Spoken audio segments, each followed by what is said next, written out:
Start करते हैं with the first topic which is reflection of light. So friends, reflection के बारे में बात करने से पहले हम ये डिस्कस कर लेते हैं कि लाइट क्या होता है। लाइट एक फॉर्म ऑफ एनर्जी है एंड लाइट हमेशा एक स्ट्रेट लाइन में ट्रैवल करती है। ठीक है, जिस स्ट्रेट पाथ में लाइट ट्रैवल करती है that is known as the ray of light. ठीक है, लाइट को किसी मीडियम की जरूरत नहीं है ट्रैवल करने के लिए। लाइट वैक्यूम में भी ट्रैवल कर सकती है एंड वैक्यूम में लाइट की मैक्सिमम स्पीड होती है विच इज 3 × 10⁻⁸ मीटर पर सेकेंड। ये लाइट की स्पीड है इन वैक्यूम।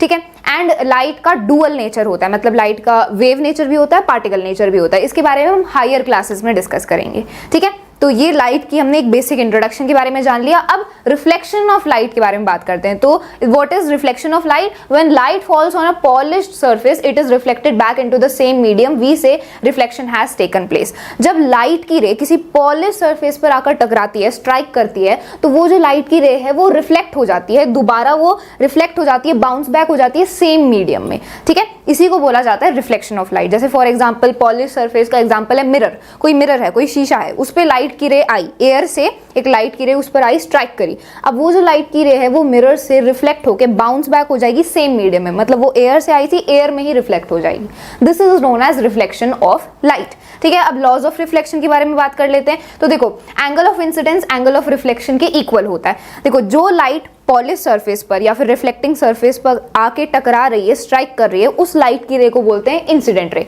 डायग्राम में आप देख सकते हो, ये है इंसिडेंट रे। ठीक है, जिस पॉइंट पर आकर वो टकरा रही है, जिस पॉइंट पर ऑन द रिफ्लेक्टिंग सरफेस, उस पॉइंट को बोलते हैं पॉइंट ऑफ इंसिडेंस। अब इंसिडेंट रे जो है रिफ्लेक्टिंग सरफेस पर स्ट्राइक करेगी एंड पॉइंट ऑफ इंसिडेंस होगा वो, एंड देन वो उस पॉइंट से रिफ्लेक्ट हो जाएगी सेम मीडियम में। अब जो लाइट की रे रिफ्लेक्ट होके जा रही है उसको बोलते हैं रिफ्लेक्टेड रे। ठीक है, एंड जो रिफ्लेक्टिंग सरफेस है उसके परपेंडिकुलर जो इमेजिनरी लाइन बन रही है डॉटेड, ये होती है नॉर्मल। ठीक है, तो इंसिडेंट रे एंड नॉर्मल के बीच का जो एंगल होता है उसको एंगल ऑफ इंसिडेंस बोलते हैं। रिफ्लेक्टेड रे एंड नॉर्मल के बीच के एंगल को एंगल ऑफ रिफ्लेक्शन बोलते हैं। ठीक है, एंगल ऑफ इंसिडेंस को हम स्मॉल आई से रिप्रेजेंट करते हैं, एंगल ऑफ रिफ्लेक्शन को हम स्मॉल आर से रिप्रेजेंट करते हैं, एंड ये दोनों ही एंगल इक्वल होते हैं। ठीक है, I is equal to R, angle of incidence is equal to angle of reflection. ठीक है, दूसरा लॉ है कि incident ray, reflected ray and normal, ये तीनों ही पॉइंट ऑफ इंसिडेंस पर बनते हैं। पॉइंट ऑफ इंसिडेंस क्या है? वो पॉइंट रिफ्लेक्टिंग सरफेस पर जहां पर वो लाइट की रे आकर स्ट्राइक करती है एंड रिफ्लेक्शन होता है, उस पॉइंट को बोलते हैं पॉइंट ऑफ इंसिडेंस। ठीक है, तो incident ray, reflected ray and normal, ये तीनों ही सेम प्लेन में लाई करते हैं। मतलब प्लेन क्या है? ये एक इमेजिनरी सरफेस। जैसे मान लो कि जो लाइट की रे है, इंसिडेंट रे है, वो ऐसे आई। ठीक है, ये नीचे सरफेस है, लाइट की रे ऐसे आई, तो अब जो लाइट की रे रिफ्लेक्ट होगी वो इसी प्लेन में रिफ्लेक्ट होगी, ऐसे टेढ़ी नहीं जाएगी, उसी प्लेन में रिफ्लेक्ट होगी, एंड नॉर्मल भी उसी प्लेन में लाई करेगा। ये तीनों ही एक ही प्लेन में लाई करते हैं। ठीक है, तो ये आपका दूसरा लॉ ऑफ रिफ्लेक्शन है। डायग्राम में आप इजीली इसको समझ सकते हो।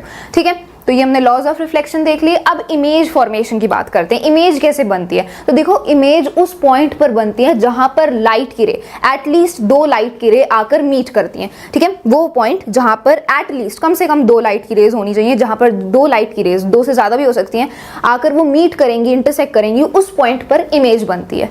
ठीक है, अब टाइप्स ऑफ इमेज की बात कर लेते हैं। तो 2 टाइप की इमेज होती है, virtual image, real image. Virtual image तब बनती है जब लाइट की रेज एक्चुअली में मीट नहीं कर रही हैं, हमें लग रहा है कि लाइट की रेज मीट कर रही हैं।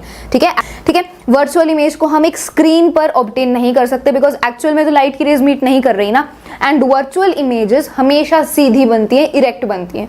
ठीक है, दूसरी इमेज है रियल इमेज। रियल इमेज कब बनती है? जब लाइट की रेज एक्चुअली में, सही में मीट करती हैं एक पॉइंट पर, तब रियल इमेज बनती है। एंड रियल इमेज को हम स्क्रीन पर ऑब्टेन कर सकते हैं बिकॉज इसमें लाइट की रेज एक्चुअली में मीट करती हैं।